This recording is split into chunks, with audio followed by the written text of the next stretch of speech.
नमस्कार, प्रणाम। अभी एक बहुत बड़ी खबर लेकर आपके सामने उपस्थित हैं।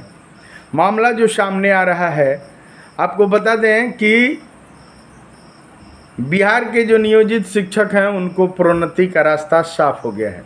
स्नातक ग्रेड में प्रोन्नति, हेडमास्टर में प्रोन्नति बहुत जल्द ही चुनाव के पूर्व ही मुख्यमंत्री, बिहार के सबसे पढ़े लिखे इंजीनियर मुख्यमंत्री जो हैं नीतीश कुमार जी, यह घोषणा करने वाले हैं। जो सूत्र बता रहे हैं कि सभी जो भी ईपीएससी, बीपीएससी, जो टीआरई 1, टीआरई 2 से लेकर प्रधान शिक्षक ये जितने बने हैं, या जो मामूली परीक्षा देकर जो नीतीश कुमार जी, जो बिहार के यशस्वी मुख्यमंत्री नीतीश कुमार जी कह रहे हैं कि मामूली परीक्षा देकर और बन जाइए राजकर्मी, वो सब लोग अब बहुत जल्द यह देखेंगे कि प्रोन्नति मिलने वाली है। आज जो खबर चली थी, जो इस चैनल पे खबर चलाई गई, उस पर बड़ा एक कदम उठाया गया है। जो सचिवालय से, बिहार शिक्षा विभाग पटना से जो बातें सामने आ रही हैं कि अब बहुत जल्दी इस पर काम हो रहा है और तमाम बातें जो 2020 के नियमावली में है, उन सभी जो बचे हुए जो नियोजित शिक्षक हैं, मुख्यमंत्री जी ने 15 अगस्त को कह दिया कि बचे हुए लगभग 85,000 जो नियोजित शिक्षक हैं, जो सक्षमता का मामूली परीक्षा नहीं दिए, या जो 28,000 जो पहले नियोजित थे और टीआरई 1, टीआरई 2 में चले गए, उनको हालांकि टीआरई 1, टीआरई 2 या जो मामूली परीक्षा देकर ये विशिष्ट बन गए, उनको तो यह लाभ नहीं मिलेगा। लेकिन जो बचे हुए हैं 85,000, जो मुख्यमंत्री जी ने आंकड़ा बताया, उन 85,000 शिक्षकों को पटना हाई कोर्ट का जो आदेश मिला है, जो जारी हुआ है, फैसला जो पटना हाई कोर्ट का है कि इनको लगातार जो लोग 8 साल तक बढ़िया से कार्य कर चुके हैं, उनको प्रोन्नति दी जानी है। लेकिन वह 8 साल पर तो नहीं दी जा रही है, लेकिन 12 जिसका वर्ष पूरा हो गया है और बढ़िया से सेवा किए हुए हैं, उन सभी को जो 2003 से ज्वाइन किए हैं या 2005-06 से ज्वाइन किए हैं, या उसके बाद भी जो लोग 13 में आए या लगातार जो काम कर रहे हैं या 14 में आए, सबको वह प्रोन्नति का लाभ मिलेगा। चूँकि पटना हाई कोर्ट ने अपने न्याय निर्णय में यह कह दिया था कि इनको जो 8 साल तक लगातार कार्य कर रहा है, उसको 2020 के नियमावली में है कि इनको कालबद्ध प्रोन्नति देना है, इनको स्नातक ग्रेड में प्रोन्नति देना है और इनको हेड टीचर नहीं बनाया जाएगा। उनके अनुभव के आधार पर अब हेडमास्टर बनाया जाएगा। उनका स्केल है, उनका पे स्केल है, उनका पे स्ट्रक्चर है। जो अभी देखिए, आपको एक चीज़ आज बताना चाहेंगे कि जो अभी बीपीएससी, जो चाइनीज बीपीएससी से हेड टीचर बनाए गए हैं और हेड मास्टर में अंतर है। हेड टीचर जो बनाए गए हैं, ये हेड टीचर हैं, और हेड मास्टर जो हैं उसमें क्या अंतर है, ये थोड़ा हम आपको समझा देना चाहते हैं। जो प्रोन्नति होकर नियोजित शिक्षकों से जो प्रोन्नत होकर जो अनुभव के आधार पर जो 20 साल, 22 साल, 18 साल से जो नौकरी कर रहे हैं, वो उनको जो प्रमोशन मिलेगा तो वो हेडमास्टर होंगे। हेडमास्टर जो कहे जाते हैं वो ओरिजिनल प्रधानाध्यापक होंगे, यानी वो नियमित होंगे और इनको ग्रेड पे है, ये ग्रेड पे वाले हैं, इनको पे स्ट्रक्चर है, इनको वेतनमान है, सरकार ने इनको वेतनमान दिया है। ये एक्चुअल होंगे, ये नियमित होंगे। वहीं जो हेड टीचर हैं उनकी स्थिति बताते हैं, ये केवल कहने के लिए हैं। इनको ना कोई ग्रेड पे है, ना कोई वेतनमान है, ना कोई पे स्ट्रक्चर है। इनको केवल एक नाम के आगे ठप्पा बीपीएससी का लगा दिया गया है। इनका नियत वेतन है, इनका 30,000 पर फिक्सेशन है, 1,000 रुपया हर साल इनकी भले बढ़ोतरी हो जाएगी। लेकिन इनको न 6वें पे कमीशन का लाभ मिला, न 7वें का लाभ मिला, क्योंकि इन पदों के बाद ये सृजित पद हैं। 8वें का भी नहीं मिलेगा इनको। जो पूर्व के 14 से या और पहले से 8 साल एक्सपीरियंस मांगा था, चूँकि जो हेड टीचर हैं उनको फॉर्म भरने के लिए मिनिमम नियोजित शिक्षक ने ही फॉर्म भरा और मिनिमम इनकी अर्हता थी कि 8 वर्षों का इनका पूर्व का अनुभव अगर नियोजित शिक्षक के रूप में ये लोग लिए हैं तो वो लोग हेड टीचर के लिए फॉर्म भर सकते हैं। इनके साथ सारा नियमावली जो है वो हेड टीचर यानी प्रधान शिक्षक ये कहे जा रहे हैं। तो प्रधान शिक्षक का जो नियमावली है उसमें लिखा गया है कि जैसे ही आपको नियुक्ति पत्र मिली, नियुक्ति पत्र मिलने के साथ ही आपका पूर्व का जो 8 साल से 10 साल से 12 साल से जो नौकरी कर रहे हैं वह सेवा समाप्त हो गई, आप नए कैडर में बहाल हो गए और नए कैडर में जैसे ही आ गए तो आपको अब वेतनमान जो मिलता था ग्रेड पे, जो आपका पे स्ट्रक्चर था वो समाप्त हो गया। अब आप नियत वेतन के शिक्षक हो गए। तो ये हेड टीचर को आप समझ गए होंगे कि जो बहाली हुई है प्रधान शिक्षक नाम है, इन लोगों का वेतनमान नहीं है, न ग्रेड पे है न वेतनमान है। अब जो नियोजित शिक्षक प्रमोट होकर बनेंगे, जो 10 साल 12 साल 15 साल 18 साल से नौकरी कर रहे हैं और बचे हुए हैं, जो बिहार के यशस्वी मुख्यमंत्री नीतीश कुमार जी ने कह दिया कि 85,000 ऐसे नियोजित शिक्षक बचे हुए हैं। उन 85,000 नियोजित शिक्षकों को बहुत बड़ा तोहफा मिल रहा है। यह चुनाव के पूर्व ही हो रहा है। ये मतलब 1 से 2 दिन में यह बातें सामने आएंगी। जब सामने आ जाएगी तो सब लोग जानेंगे। अभी तक जो लोग गफलत में पल रहे थे, जो लोग हवाई हैं, कल एक जगह बातचीत हो रहा था कि विशिष्ट शिक्षकों का HRMS पर ऐसे जैसे तैसे कर दिया, बाद में न फिक्सेशन करेगा। अरे यार, ऐसे तैसे वैसे कैसे क्या? अभी भी आपको समझ में नहीं है कि ऐसे तैसे मैसे आप समझा रहे हैं लोगों को। आप लोगों का फिक्सेशन करेगा? क्या फिक्सेशन करेगा? सरकार को आप क्या समझ रहे हैं कि जैसे तैसे वो कर दिया? ऐसा कुछ नहीं है।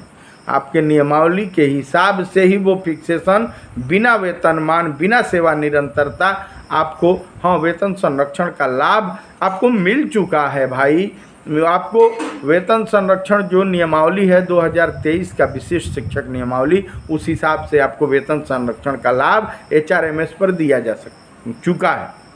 अब कुछ लोग लगातार समझा रहे हैं HRMS पर, वो तत्काल हड़बड़ गड़बड़ में बवाल हो रहा था तो कर दिया गया, बाद में सब एरियर जोड़ के मिलेगा।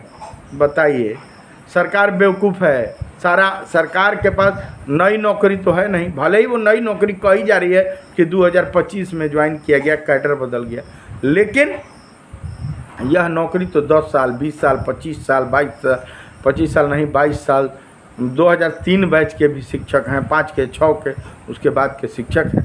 तो वो तो पुराने कैडर हैं, इनका एक एक चीज़ का रिकॉर्ड है सरकार के पास।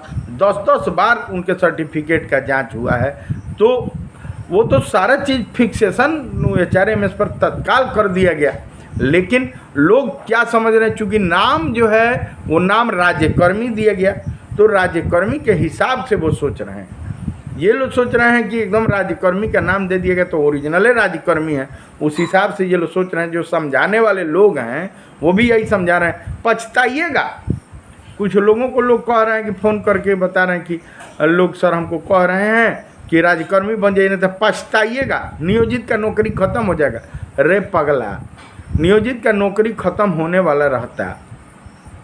तो एक बात बताइए, डाइंग कैडर बनाता, सहायक शिक्षक को डाइंग कैडर बनाया क्यों? इसलिए कि अब कोई नियोजित शिक्षक में बहाली नहीं होगी। ये जब रिटायर कर जाएंगे, डाइंग कैडर का मतलब होता है कि ये लोग जब रिटायर कर जाएंगे तो इनका पद धीरे धीरे समाप्त कर दिया जाएगा। यानी ये नियमित शिक्षक हैं। जिस तरह सहायक शिक्षक नियमित शिक्षक हैं, वो डाइंग कैडर में घोषित हो गए कि कोई सहायक शिक्षक नया नहीं बनेगा।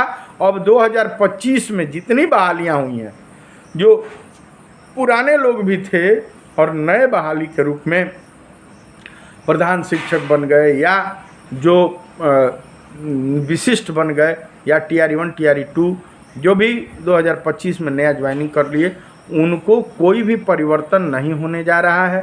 हाँ, हम पहले भी बताए, आज फिर से आपको बता दे रहे हैं कि हमारे समझ से सरकार चुनाव के पहले थोड़ा बहुत इन लोगों को कुछ इधर उधर करेगी, लेकिन बहुत ज़्यादा निरंतरता नहीं देने जा रही है। बहुत ज़्यादा इन लोगों को, हाँ, ये ग्रेड पे और वेतनमान है नहीं, तो इन लोगों का ना 8वां पे कमीशन का लाभ मिलेगा, न 7वां पे कमीशन का लाभ मिलेगा, क्योंकि शिक्षा मंत्री जी ने कह दिया है कि 7th पे कमीशन के बाद इनका पद सृजित हुआ है और 8th पे कमीशन का लाभ नहीं मिलेगा। सेवा निरंतरता का लाभ इनका कानूनन अधिकार नहीं है।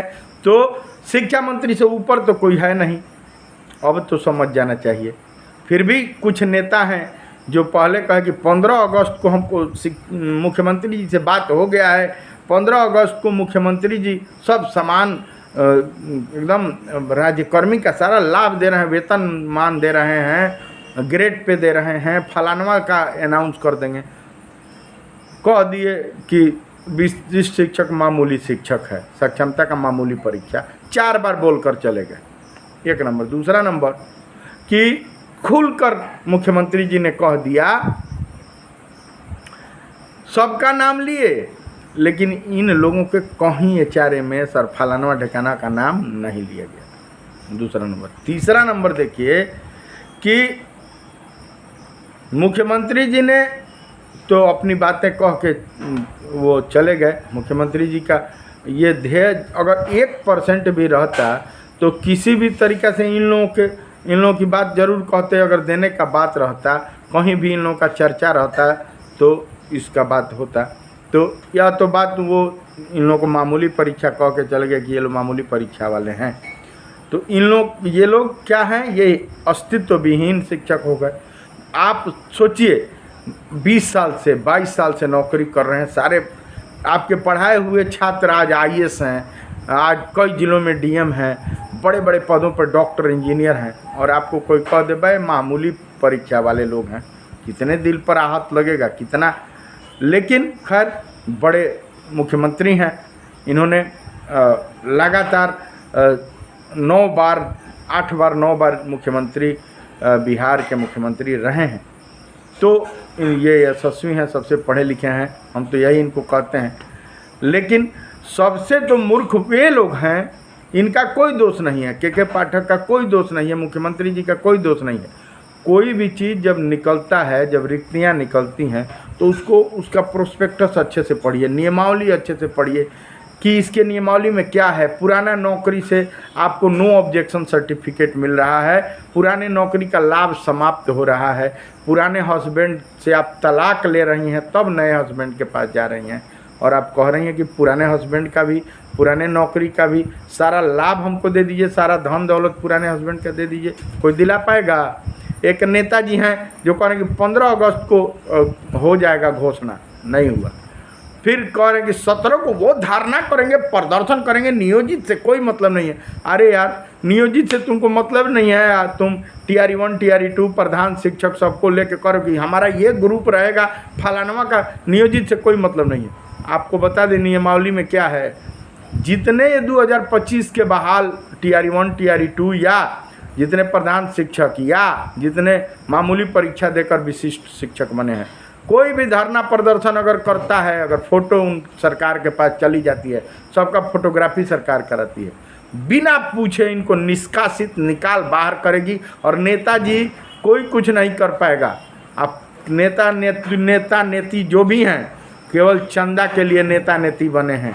आप भी नेता बन जाइएगा और चंदा वसूलना चालू करिएगा। आप सुन रहे हैं कि 17 तारीख को प्रदर्शन होना था, 25 को प्रदर्शन होगा, वो भी कहाँ, तो मुख्यमंत्री जी के आवास के सामने शांतिपूर्ण प्रदर्शन का पत्र जारी किया गया है। QR कोड मोबाइल में जहाँ पैसा आप भेजे तो सब अपने आप का काम हो जाएगा। इस सब से बचना है।